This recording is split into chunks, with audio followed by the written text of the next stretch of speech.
Hi, this is Scott Wilkinson, host of Home Theater Geeks. In episode 127, I chat with Jeff Morrison, Tom Norton, and Chris Heinonen about all the cool home theater goodies we saw at the CEDIA Expo. So stay tuned. Netcasts you love. From people you trust. This is TWiT. Bandwidth for Home Theater Geeks is provided by Cachefly at CACHEFLY.com.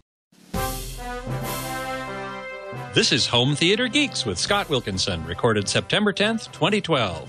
Episode 127, CEDIA 2012. This episode of Home Theater Geeks is brought to you by Netflix. Watch thousands of TV episodes and movies on your PC, Mac, iPad, iPhone, or TV instantly. All streamed directly to you, saving you time, money, and hassle. For your free 30-day trial, go to netflix.com/twit. Hey there, Scott Wilkinson here, the Home Theater Geek. This week I've got 3 guest geeks, all of whom just came back from the CEDIA trade show to give us their impressions of the Geek Fest that was in Indianapolis. First, we have Jeff Morrison, a freelance writer, the author of the novel Undersea, and a world-renowned hair model. Hey, Jeff, thanks for being here. Hey, how's it going, Scott? It's going great, thanks. As you can see, the hair model part isn't really true, but the other parts are. Next, we have Tom Norton, the senior editor at hometheater.com, and a returning guest. Hey, Tom. How you doing? Doing good, thanks. I'm fine. And finally, we have a new guest for this particular type of show. Chris Heinonen is the senior editor at Secrets of Home Theater and High Fidelity. Hey, Chris, welcome to the show. Hi, thanks for having me, Scott. You betcha. Now, I'm watching the chat room, so those of you who are logged into the chat room at irc.twit.tv, where you can get to, as you're watching the live stream, at live.twit.tv, can post questions for any or all of us, and I'll be sure to pass along as many as I can. So let's start with the email that we all got today from CEDIA, which stands for the Custom Electronics Design and Installation Association, and which is the name of the organization, also the name of the trade show that we just went to. Which claimed that the attendance by non-exhibitors was up 4% from last year. Now, I don't know about the rest of you, but I sure felt like the aisles were a lot less crowded than last year and in years past. What was your impression? I'd say I felt the same way. Very good. All at once. Let's start with Jeff.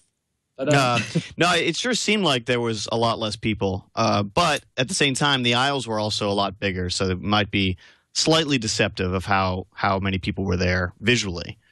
It's true. Now, Tom, you were mentioning to me earlier that with the booths being smaller, and I think we can all agree that they sure looked smaller, that the aisles were bigger, and therefore it looked less crowded, which, as Jeff said, may have been deceptive.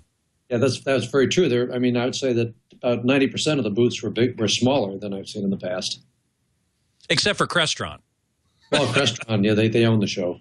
Man, that was a football field. Yeah. Chris, what was your impression? Did it feel to you like attendance was down? It seemed to me like attendance was down. The one thing I noticed this year is I got far more emails from companies offering free tickets and free invites to the show by replying back to them than I have in previous years. So maybe that led to more people coming to the show, though not necessarily paying to come to the show.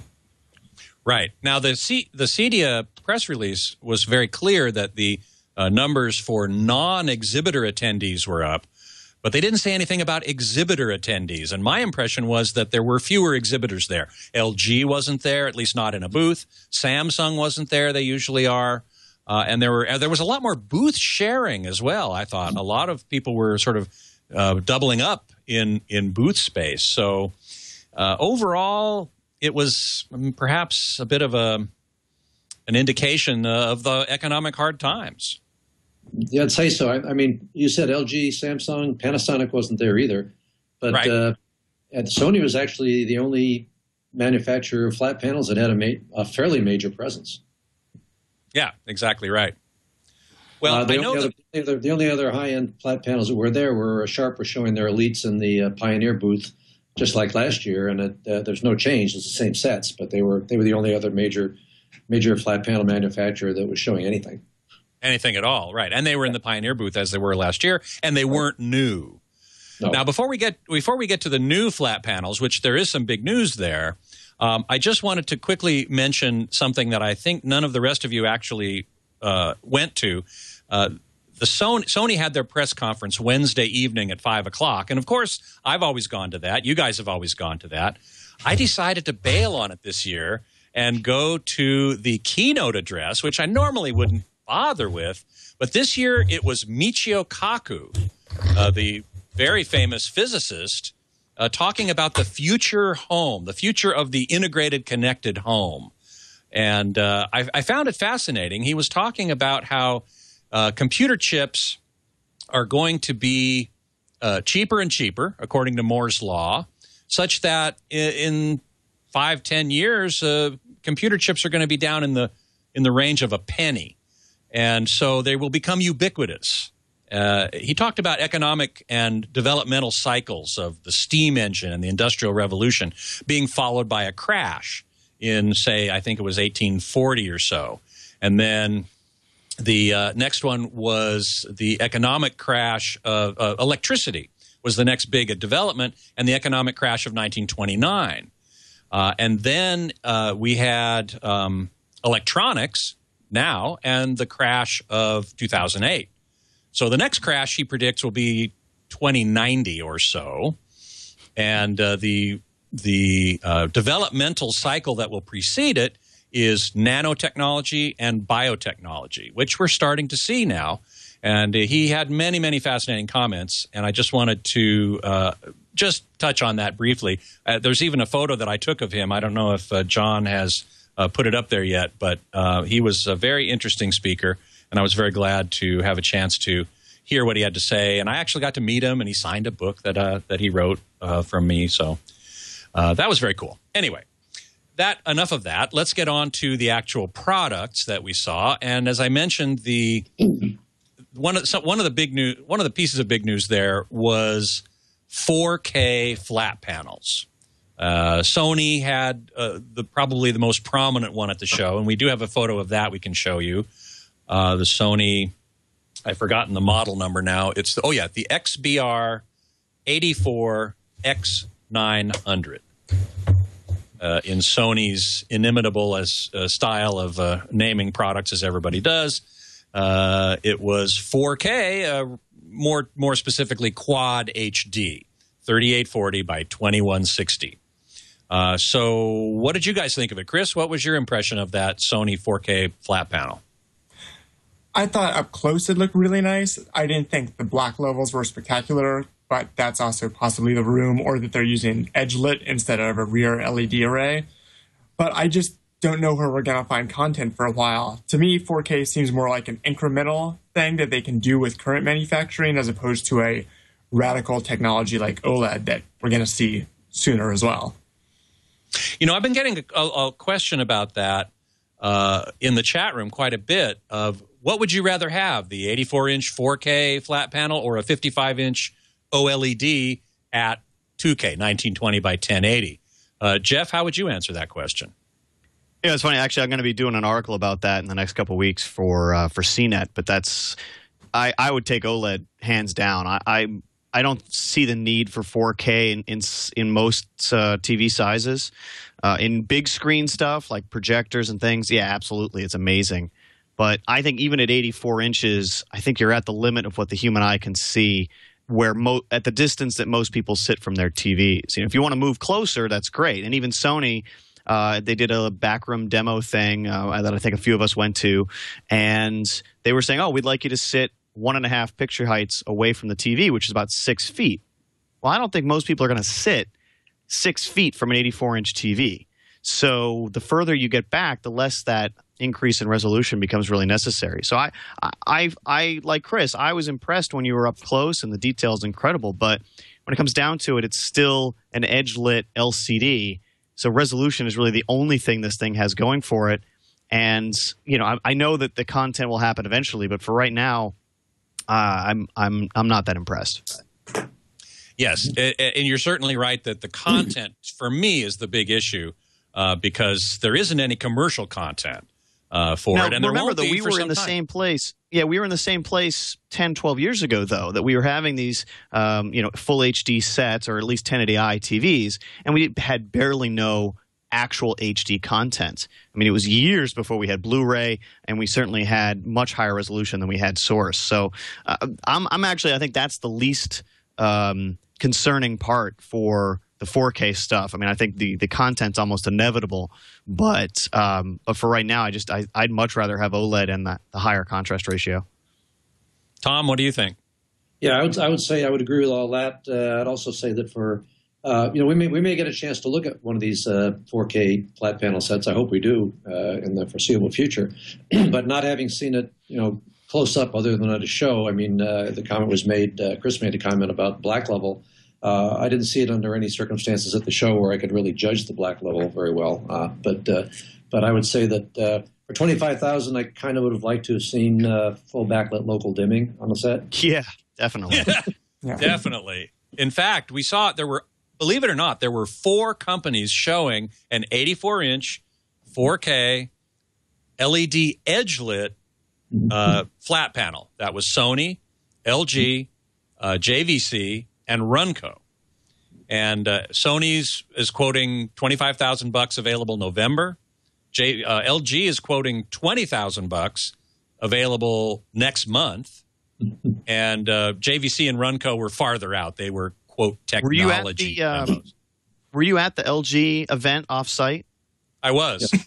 Yeah, I think our fellow journalist David Birch-Jones, I thought, asked an excellent question because he was curious, as we all are, of who's actually making this glass, because it's all the same. The specs are the same for all of them. So he asked LG, he's like, well, who's making this? And they were adamant that they will not talk about who makes panels or who sells panels, but that they were making that panel, which I just thought was a very clever response. Yes, I'm sure. Go ahead, Tom. Everyone was speculating that Sony's using the LG panel, which may very well be true. Sony doesn't really make they don't fabricate panels for their TVs. They buy them elsewhere and make the electronics for them. Because they could argue that they do the electronics, therefore, that's 80% of what goes on there. But who knows?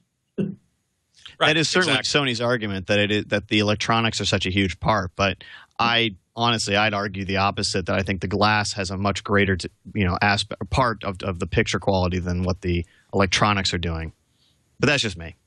Now, did you guys notice, Chris, were you at the LG demo? No, I did not go to the LG demo. Okay, so Jeff and Tom were there, I know, and I was. And interestingly, while Sony was showing true 4K content that was custom made for that demo, I'm sure, LG was saying, well, there's no commercial 4K content, so we're just going to show you up-converted 1080p, which is mostly what you're going to be watching on these sets for a while. And I thought, okay, well, that's reasonable because it's true. But did you guys notice the scaling artifacts in some of those scenes? Yeah. There are a lot of artifacts. Yeah, I think that was a mistake on LG's part. Because I agree, and I like the idea of it, that's what most people will be watching is true. But the way that it was set up, and maybe it was just the way they haven't fully tweaked it yet. I don't know, but it did not look good, and it was certainly to do with the scaling and perhaps some of the settings too. I think we were all talking about the amount of edge enhancement that was there and stuff that we could, if we'd had access to the menu, we could have certainly neutralized, or hopefully could have neutralized, but we weren't given the opportunity. Right, and this is sorry. Go ahead. This is one issue I have with the 4K is that with the Sony, for example, is the HDMI chipsets haven't caught up. So you can only accept a 24p or 30p signal with these. So you can't even hook up an external scaler to get a 4K at 60 frame signal on most of these. So they're going to be stuck once we get true 4K content at a speed faster than 24 or 30 frames a second. Definitely. That's a very good point. I hadn't thought of that, but you're exactly right. I don't think it's the chipsets as much as the HDMI spec doesn't have 1080p, or sorry, 4K 60 hertz, 60 frames per second. It's not. It can't support it. It doesn't have enough bandwidth. Right. It's not in the spec. Therefore, the chips don't do it. Yeah. Exactly. Yeah. Exactly. So it's kind of a chicken and the egg. I think the other problem, Chris and I have actually talked about this quite a bit, where the advancement to 4K or the move to 4K, there are other aspects of the video signal that we could change and make better that are far more interesting than just strictly the resolution. I mean, what about bit depth or color accuracy or any other aspect of the picture that we would probably see even at lower resolutions? But these TVs won't be able to do that because these are pushing the envelope right now of what's possible. Well, I think they probably figured out that 4K is an easier thing to promote than all this other stuff. That's very true. Very true. Yeah. Yeah. I actually had a guy tweet at me this morning and had brought up a really good point that one of the advantages of 4K is that most people, when they're looking and shopping for a TV in a store, are only standing a few feet away from the TV, 6 feet probably at the most. And at that distance, 4K next to a 1080p panel would look amazing. Yeah. So the store sales would probably do very, very well. It's interesting. Joel Silver, the president of the Imaging Science Foundation, told me some time ago how he thought that the Sharp 70-inch flat panels, LCD flat panels, would do much better in the stores than even the OLEDs once they come out, because the OLEDs are smaller. And people are simply going to gravitate towards the larger screen size. I bet to an extent he's right. As long as you aren't allowed to walk to either side of that TV, because those things go crap when you walk off axis. Right, right. Well, in addition to the 4K flat panels, of which there were 4 at the show, there were a couple of 4K projectors, one of which was the Sony, which we've already seen. Tom, you've even reviewed it already, so that's nothing new.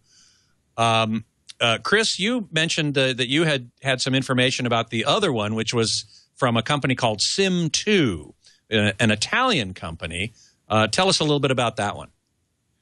Sim2, it looks more like it's a commercial Christie DLP that's been converted with custom Sim2 electronics to interface with it for the home market. It was $158,000 before you even had a lens, and takes a 30-amp, 220-volt line to even run. Though the one good thing about having that custom Sim2 box is potentially that might be able to be replaced in the future if they get a 4K standard over HDMI that allows you to run at higher frame rates than, say, the Sony 4K that has all the electronics built into the box itself. Yeah, but you can Good point. You can afford to buy the Sony six times before you bought the Yeah, the Sony's only $25,000. Only $25,000. Yeah, the Sim2 puts out 20,000 lumens or something. So, I mean, when you want to build that 150-seat theater in your colossal mansion, it's going to work a little better than the Sony. But, yes, it is very well taken that the Sony could be replaced many times. Tom, what was your impression of the Sony, just to get that out there? You actually did the review? Well, I liked it a lot. I wasn't particularly crazy about the 4K material that was sent to us for evaluation. There's only 1 or 2 really decent clips, so it's really hard to say. I've seen it look better at shows where they're using, better and newer 4K. At this show, they had some 4K clips that were better than what we were provided. Mm-hmm.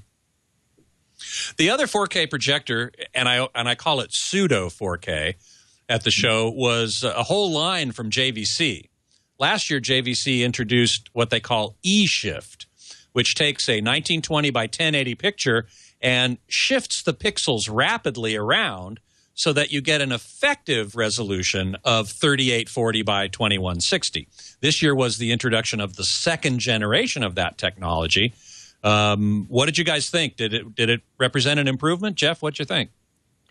I mean, it looked good. I reviewed the top of the line last year, and it certainly, like pretty much all the JVC projectors, looked fantastic. I didn't really see the benefit of the 4K. I compared it to a 1080p DLP from a couple years ago, and the DLP actually looked sharper with most material. I think that was based on, DLP just tends to look sharper than LCOS. But they're using a different technology this year. It's not the same. I believe last year's was liquid crystal, and this year is something else that's shifting these pixels. So I'm going to be very curious to see if it actually has a better benefit. Well, yeah, apparently one of the problems people have reported, some folks from our side on our publication have mentioned, is that apparently the last year JVC's cheapest projector was brighter than their more expensive eShift projectors. But some of the changes they made this year may improve that situation. They've made some changes, as Jeff just said, in the optical path. They claim increases the brightness considerably. I would say last year I was a little disappointed with the eShift technology. I found a way to turn it off, and I found that the projector looked better without it, for me. Okay. But they've also made some changes in the eShift. They call it eShift 2 now, and they've increased the number of pixels they sample to do their processing and whatnot. So they claim it's better. And I will say that the picture in JVC's closed booth at the show was probably the best picture I saw at the show. Now, they had some specially produced program material for it, which may have helped a lot. But as you mentioned earlier, Scott, when you said it increases the effective resolution to 38 something by 4 times HD, it doesn't actually increase resolution at all. When you upconvert, you can't increase resolution, but it does make the pixels smaller, theoretically making a smoother image. That's a very good point, and I want to also make sure we understand that these JVC projectors cannot accept a 4K signal. No, they can't. Right. Even the current generation, the new generation, I want to say, they can only accept 1080p, and then they upconvert it, as you point out, and rightly so. Yeah. Chris, have you had? I'm sorry. Go ahead, Tom. Well, I was just saying, and the chip, the resolution of the chip inside the projector is still 1920 by 1080. Right. Exactly right. Chris, have you had any direct experience with the JVC eShift? I had both the X30, the entry model, and then the X70 last year. And when I got right up next to the screen, I could see, no visible pixel structure or anything else, but I couldn't get a bright enough image, to have a big enough image to see that from an actual seated position. The main thing I liked with eShift was the ability to do more alignment with the pixels. So with the 3 chip, you get a sharper image than you might with the X30. Though it's not as sharp as a DLP, but it still would be sharper than a 3 chip without the extra alignment that eShift offered, I think. Mm-hmm. Mm-hmm. One new development at the show this year was JVC announced a new model with eShift at the $5,000 price point, and they were big on saying 4K for 5K, which they hadn't had before. I think the cheapest one with eShift last year was like $8,000, so they did bring it down. And so, and JVC projectors generally look very good. But whether or not the eShift is really worth the money, well, they brought it down in price, so hard to say. Yeah, what other Sorry, go ahead. I was saying, taking the X30 from last year and then adding on the color management system and the better alignment that new model is going to offer, I think it's the X55, that seems like a much better upgrade option than paying the $5,000 almost it was last year to move up a model. Very good. What other projectors did you see at the show that either impressed you or didn't? Jeff, how about you? Well, actually, I just want to agree with Chris that the X30 last year was an incredible value. I mean, it had better contrast ratio than the top-of-the-line JVC that I reviewed. And I think Tom was right. I think it was also a little bit brighter. So, yeah, I would like to see a few refinements. It wasn't perfect. But given my money, I'd probably pick an inexpensive JVC projector over probably any other display type if I was going to actually buy one of myself. Mm-hmm. But I saw, for as far as at the show, I saw actually the week before I got a preview of the new Epson projectors, the 5020 and the 6020. And they tend to be very, very bright, and the 2 new models are THX certified. So, well, the 6020 was last year. Now the 5020 or 6010 last year was.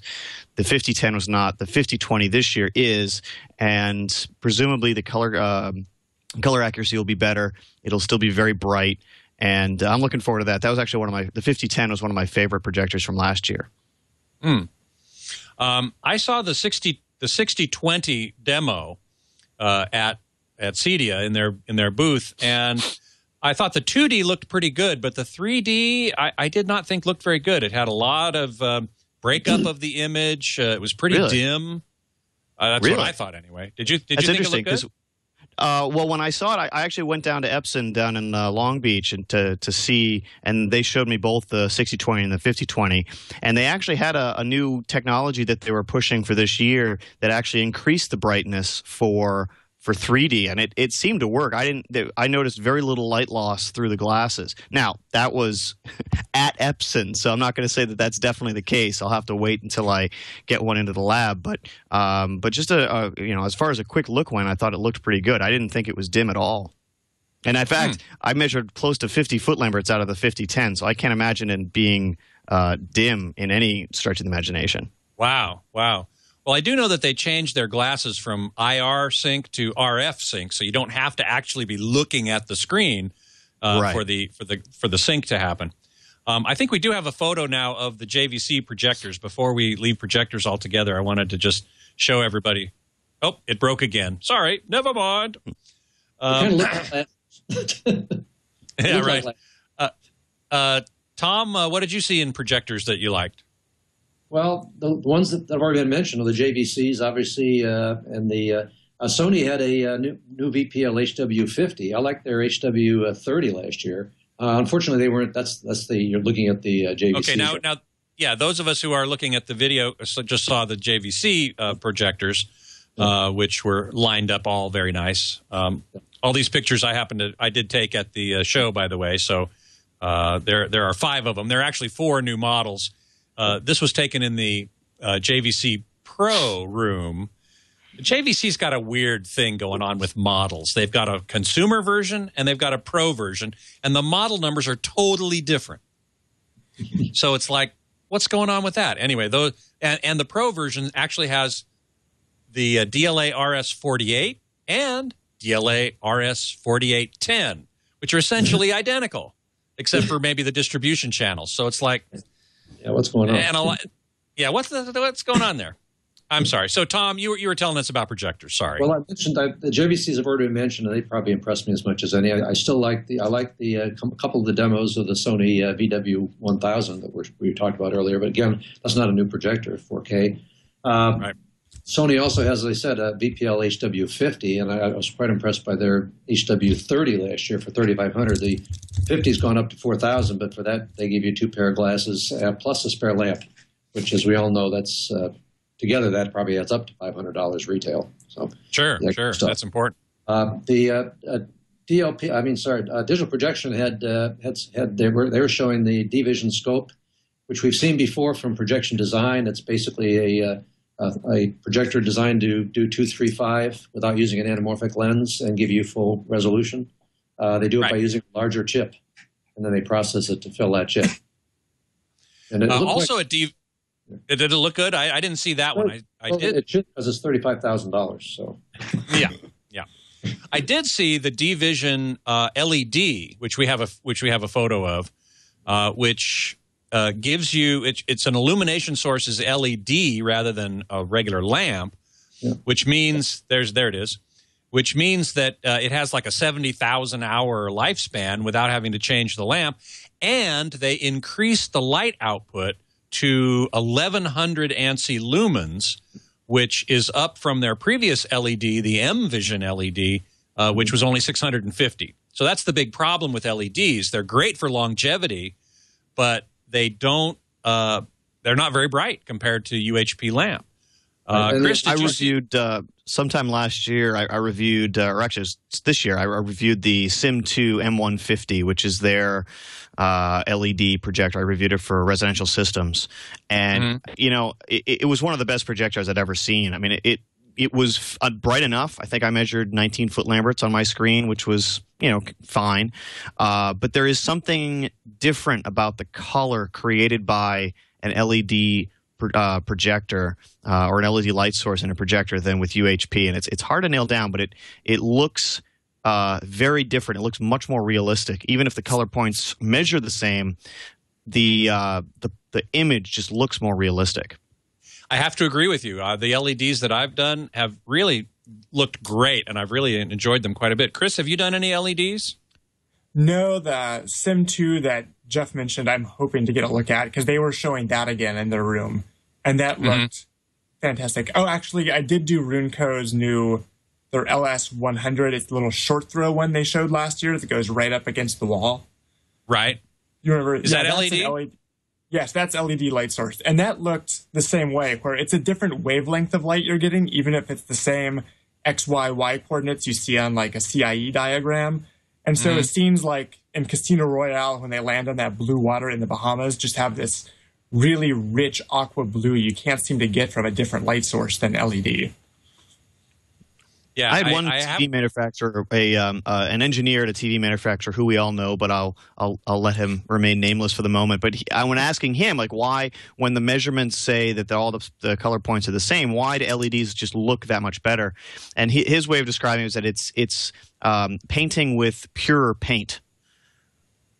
That's a good point. Kind of an interesting. Yeah, that's a good point. Somebody in the chat room is asking, Undermined is asking in the chat room, what about laser illumination? We didn't see any of that at CEDIA. I did see that at the NAB show last April with Red Cinema, which is famous for making digital cinema cameras. They introduced a laser illuminated 4K projector, which I'm looking forward to tremendously. Unfortunately, the demo that they played there didn't look very good, and I don't think it was necessarily the projector's fault. I think it was more the content that simply didn't look very good. Yeah, I've been keeping an eye on that myself because it seems like it would be a really interesting idea. The benefits of using LED is kind of similar for using laser. It's kind of very similar technology, and it's the same thing. It is you'd have very specific wavelengths of light being created by the lasers, just like you would with LED. So very pure colors. Now, even purer with laser than with LED. But I get your point exactly. Tom, you had something to say? I think it's important to point out on lasers, I believe, stop me if I'm wrong, because you have experience with the red, at least having seen it and I don't. The lasers are used to illuminate something like a DLP chip. They don't shine directly on the screen with the lasers. Correct. Right. Correct. There are technologies, though. They haven't really come anywhere, but there were some prototype models of a scanning laser. I can't remember the name of it now, but there was a scanning laser technology. But I don't think anything's come of that. Yeah, I forgot. Yeah, there were a couple. There were 2 LED laser hybrid projectors that were shown at the IFA show in Berlin, actually. One was from Acer that I was reading a review of quickly this morning and couldn't finish. And then ViewSonic has one that's coming that's about $5,000 or so. So I haven't seen any numbers on that or how it performs, but I'm kind of interested to see how that would actually look. We know that Casio actually makes in one of their inexpensive projectors, like $1,000 or in that range. I reviewed it for the Sound and Visual website. They actually use I think it's a blue laser and a red LED and a green phosphor. I think that's how it works. So the blue laser is kind of creating blue light, and then it's bouncing off this green phosphor to create green light, and then this red LED or something like some variation on that. And I tried to get more information out of them.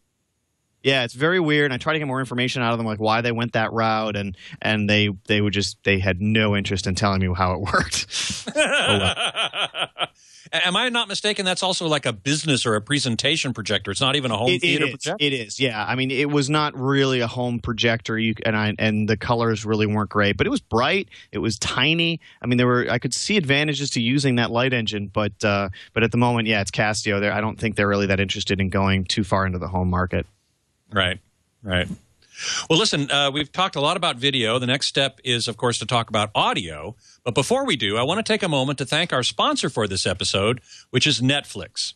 Of course, Netflix streams thousands of TV episodes and movies directly to your home on just about any device you have. The TV itself most TVs have apps, Blu-ray players, game consoles, smartphones, computers, of course. Anything that you have in your home that has a chip in it, as Leo likes to say, probably has a Netflix app, and you can stream these many TV episodes and movies to your home, as many as you want, in fact, for one low, flat subscription fee. You can even start on one device and finish on another, offering you the ultimate inconvenience. Now, for TWiT listeners, we have a special offer, a 30-day free trial. For those few of you who might not have tried Netflix yet, I do encourage you to do so. All you have to do is go to netflix.com/twit and sign up for a 30-day free trial. And I'll bet you have more than one device in your home right now that'll do it. So don't forget to use that URL, netflix.com/twit. And we thank Netflix very much for their support of Home Theater Geeks and the entire TWiT network. So, Jeff Morrison, Chris Heinonen, Tom Norton, let's turn to audio. I think probably one of the biggest stories at the CEDIA trade show was sound bars. Would you not agree? Absolutely. Yeah, definitely. It seemed like a sound bar show. I think I saw more sound bars than I saw in-wall speakers. Yeah, Exactly. I think you're right. Exactly right. Did any of them really knock your socks off? Jeff, let's start with you. The definitive technology one I thought was really impressive. I mean, it's expensive. It's about $2,000, but they put a lot of engineering into it and a lot of lots of amps and really cool subwoofer design. It seems like it's going to sound really good. When they did the demo, it sounded really good. I think I'm actually going to get one of those in for review. The Golden Ear soundbar also sounded really good. That's a passive soundbar. And they use that folded ribbon tweeter, and which seemingly always sounds good. And for a soundbar, it actually, I was quite impressed by that one too. Mm-hmm. Chris, what do you think? I'm going to agree with Jeff on lots of those. I thought the definitive one was very nice. The movie demo didn't work when I saw it, just the music. But it also was one of the few active soundbars there that actually could do like true HD and DTS master audio decoding internally, had HDMI switching, a wireless subwoofer. And so it was a little expensive at $2,000, but it also had a lot more built into it than some of the other models. Though I didn't see it, some people saw a Yamaha one that had a directional control where you could, say, move the sound over to you if you're watching football and your wife is sitting there and doesn't care, which they said worked phenomenal. But that's also on the show floor where there's no walls or anything else to cause reflections and bounce that sound back to the person that doesn't want to hear it. Which are definitely important for that. Yeah, exactly. Tom, what about you? What sound bars impressed you? I agree with the two or three that were mentioned already. Atlantic Technology has a sound bar. They showed it a year ago, and they finally are shipping it within the next month. The price has crept up to $900, but it sounded very good. It's basically unlike some of these others, it's configured for 2-channel. But it uses processing that will allow you to get, with a pseudo surround you can get with a sound bar, which is definitely a pseudo surround. But at any rate, you could make the argument that you really don't need 3 channels in a sound bar that's only 4 feet wide. But I still think you probably do. But the Atlantic sounded good. It's one disadvantage over some of the others is there seems to be a movement with sound bars to get them thinner, so when they sit on the wall with on the wall TV, they don't stick out too much. The problem with that is, of course, one of the reasons that TV sound is so awful is because the TVs are so thin. So it's a difficult thing to do. But the Atlantic is like 6.5 inches deep, which could be an issue if you have an on-the-wall setup. But otherwise, you can mount it above or below the TV if it's on a stand. Yeah, I was interested in the Golden Ear technology soundbar, which is, as you said, passive, doesn't have any amps in it. It's 3-channel. So you have to basically feed it an amplifier signal, 3 channels worth into it. But Sandy Gross, the designer, who has been a guest on this show, actually, touted the fact that he had interaural crosstalk cancellation. So some of the drivers, the endmost drivers on the far ends of the soundbar, are used to cancel the left ear information that's getting to the right ear and vice versa.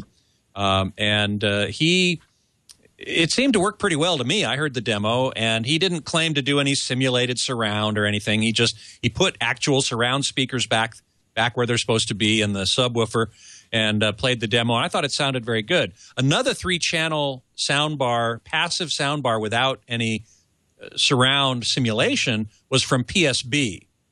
It looked kind of similar, in fact, to the Golden Ear. I think we even have a picture of that. The PSB W3, it's called. And I thought that sounded pretty good as well. There it is. That's the sound bars on the bottom. And Paul Barton, the P and B of PSB, also on the sides of that TV have what he calls the W1, which is basically the center portion of the sound bar in a separate speaker. so that you could have separate what are called LCR, left, center, right speakers, if you wanted, with the same sort of relatively thin form factor and so on. And in the booth, which was not the greatest environment to hear anything, I thought it actually sounded pretty good. Did any of you guys get to hear the PSB? Well, yeah, again, it was an open booth, so it was really difficult to tell for sure. Very difficult. As the Golden Ear, Atlantic, and Definitive all had their closed sound rooms. Mm-hmm.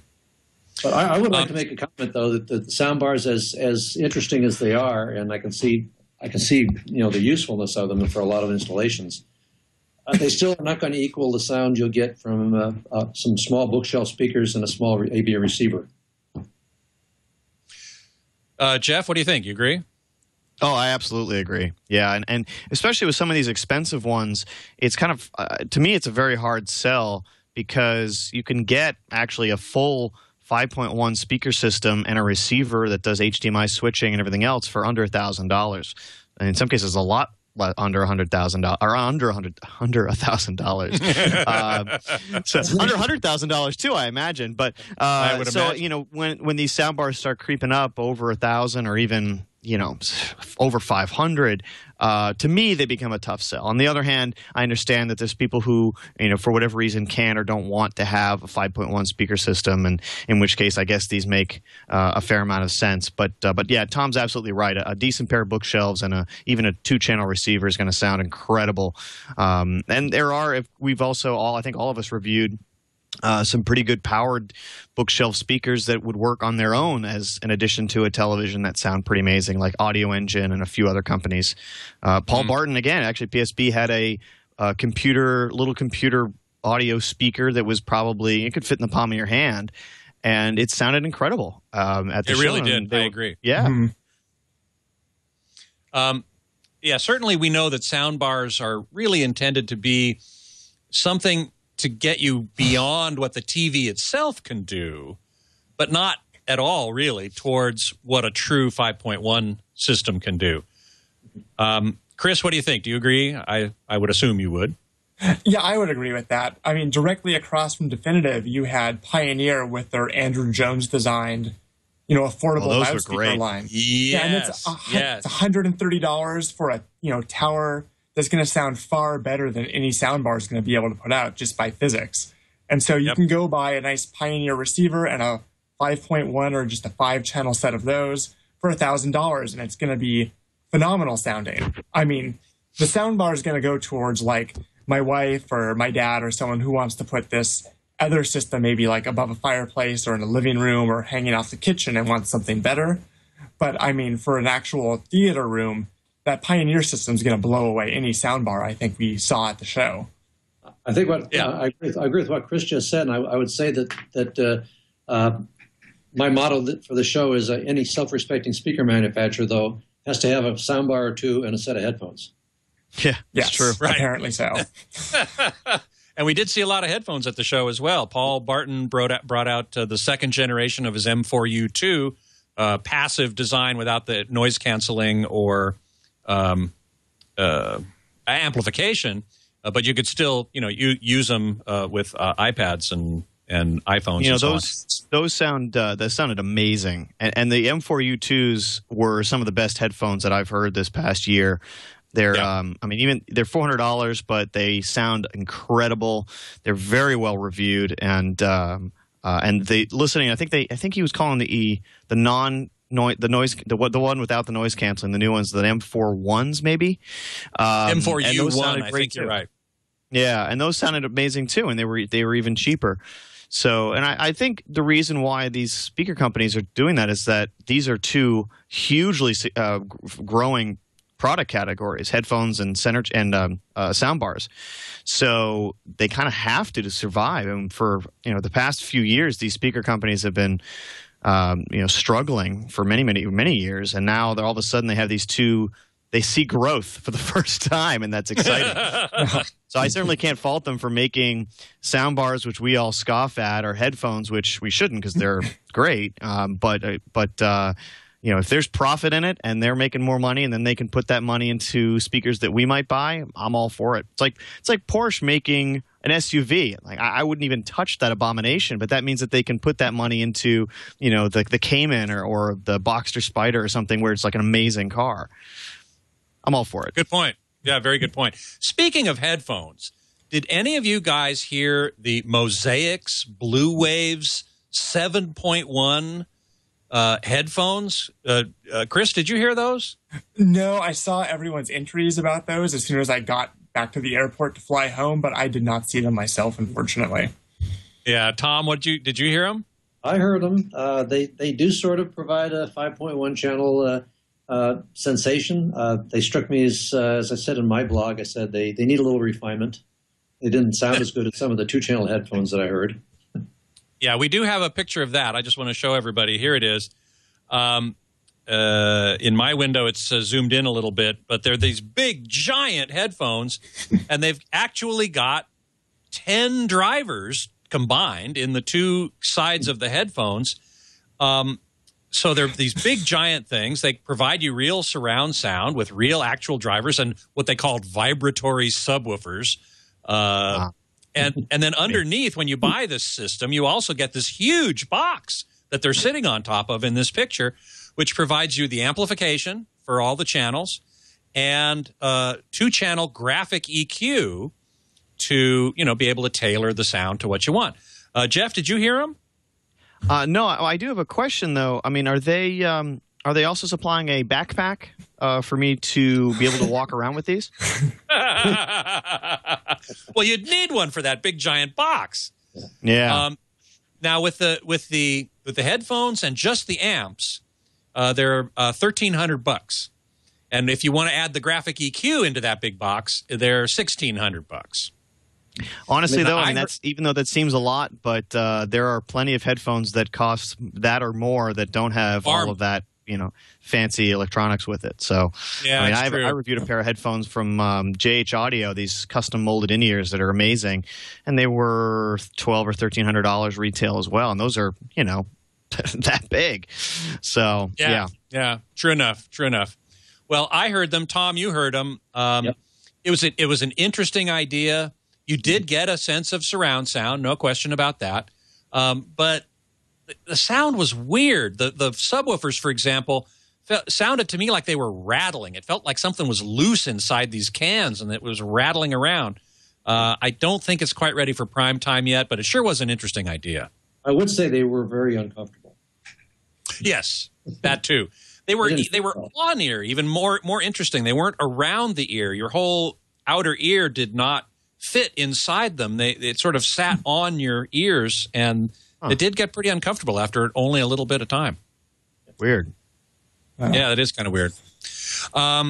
Okay, well, we're kind of running out of time here, so I do want to ask you guys if there was anything else that you saw that particularly interested you, and I want to finish up with what you thought was the best audio and video you saw and heard at the show. Jeff, let's start with you. Well, I didn't cover much audio, so I didn't really hear or see too much, although I guess, you know, that shortened thing and the PSP headphones certainly sounded great, and the little bookshelves. But as far as video goes, we talked about it before, but that JVC projector looked amazing. And I can't wait to get in one of those. That'd probably be my pick. The Sony 4K TV, it looked amazing as long as you were sitting close enough to it to really get the resolution. But I think both are, you know, an exciting two different directions really. But I think they're both kind of exciting ways, you know, that we're about what the technologies we're going to be seeing for the future. Mm-hmm. Tom, how about you? Did you see anything interesting, unusual? I would agree with Jeff on the JVC projectors that we saw. I would say on the audio side, probably the most dynamic. Somebody changed the headline on my blog and said I thought it was the very best sound at the show. No, but it was the most dynamic sound at the show, and close to the best was the Steinway-Lingdorf demo. Yes, I was going to mention that too. Go ahead. Yeah, and for $500,000, you get what was it, 16 subwoofers, 16 drivers and their subwoofers and line arrays, and they played an excerpt from the movie Open Range, a gunfight that was, as I said in my blog, it was so loud after the first 6 gunshots, I put fingers in my ears, I forgot my earplugs. So yeah, we just saw a picture, by the way, of the Steinway Lingdorf that was introduced at the show. It's called the LS Concert. It's what's called a line array. It's got a big vertical line of mid-range drivers and some sort of electrostatic or planar or ribbon tweeters. I don't know exactly. And you're right. The entire system was $500,000. Yeah. That's just the sound system. I mean, they were also playing it on a digital projection Titan projector. Yep. And that open range clip, what impressed me about that was the gunshots. You could hear the dialogue perfectly clearly, and the gunshots suffered from no dynamic compression at all. I mean, it was very loud. I agree. I put my fingers in my ears too. But before I did, I noticed that the dynamic range was amazing. Yeah, my only concern about that sort of using gunshots that realistic in a home theater is if you have gunshots that realistic, say on a firing range, you're going to be wearing earmuffs and earplugs. Right, you would be. That's right. One other quick comment I'd like to make. There was an interesting new screen material from a company called Seymour Screen Excellence, a very small company. But they claim that it was not, it's neither woven nor perforated, but it does have some texture to it. It's well, actually, I have a sample of it here. You can see it visually. Sort of. Is it supposed to be acoustically transparent? Transparent. See, now you hear it. Now you see. Can you hear me now? Yeah. Oh, that's a good demo. Excellent. That's right. I thought I'd throw that in. Okay. Chris, you went to Seymour Screen Excellence, did you not? I went to their booth, and they were the material being used for Procella Audio's demo. And yeah, I think it's the Seymour Screen Excellence 4K. The Enlator is what it's called, I think. Yeah, it's the really fine texture. It's supposed to be very acoustically transparent and not have the real loss of gain or of potential larger holes that you can see if you're up close to the screen. And it looked fantastic in the demo, and I didn't hear any issues with it. But yeah, I'd like to get a sample of that like Tom has to see how it looks.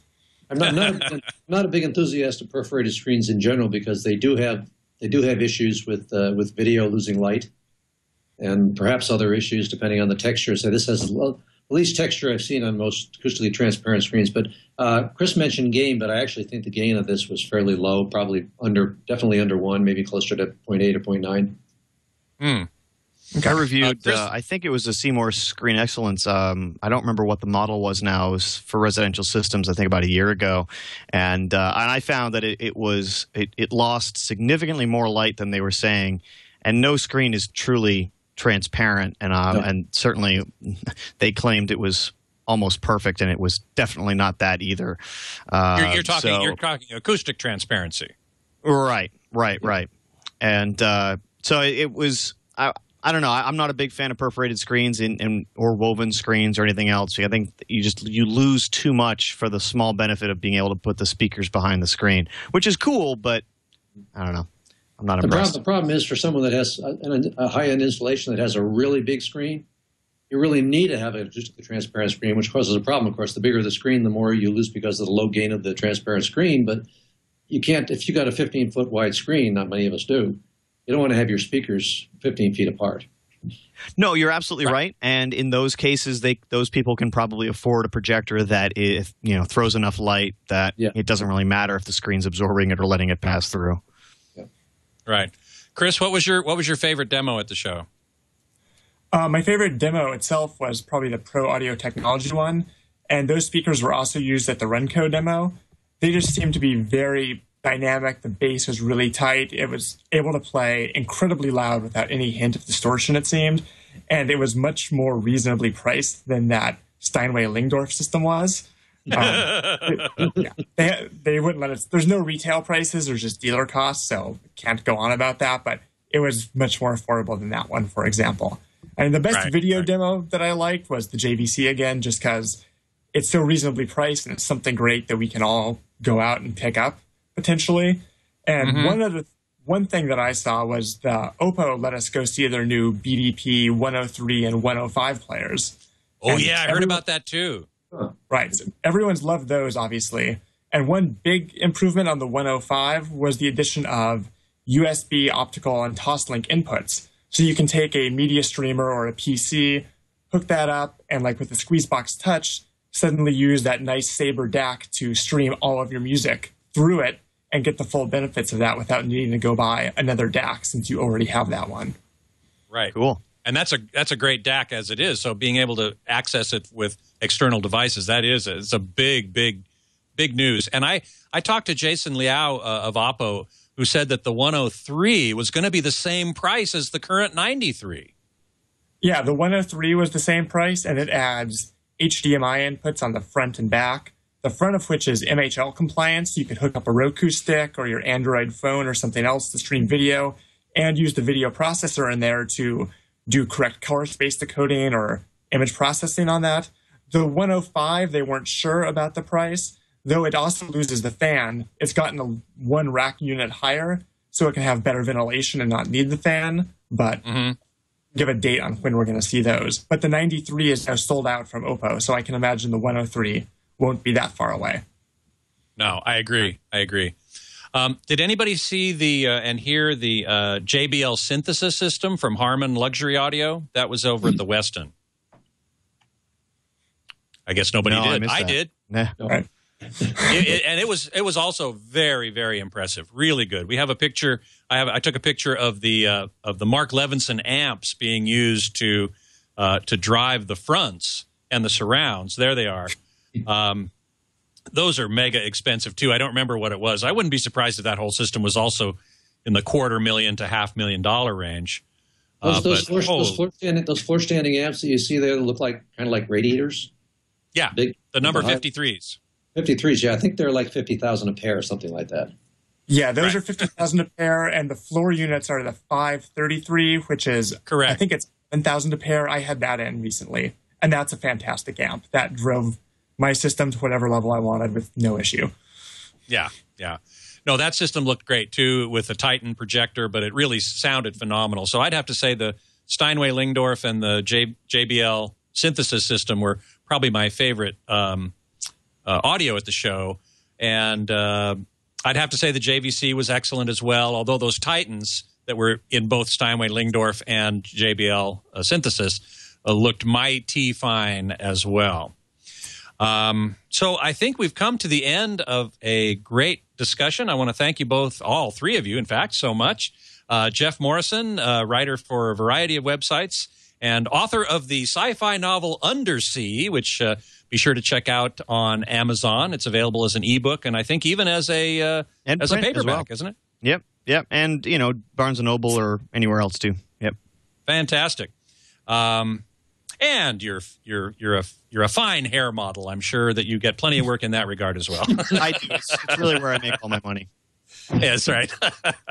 And Tom Norton, of course, the senior editor at Home Theater and hometheater.com. And been there for many years and continuing to churn out tons of video reviews and some audio reviews, too. You've done plenty of speakers in your time. Oh, yes. So be sure to look for him there. And Chris Heinonen at Secrets of Home Theater and High Fidelity. That's hometheaterhifi.com. Chris, you do mostly video products, right? I do mostly video, mostly lots of Blu-ray, projectors, displays, but I also do plenty of audio too since I just enjoy it. So, right. Well, we're all very blessed to be able to look at all these new products and get them in and take them for a spin and write about them and see what's what. And being able to go to the CEDIA show is certainly one of the great joys of my life. It's very tiring.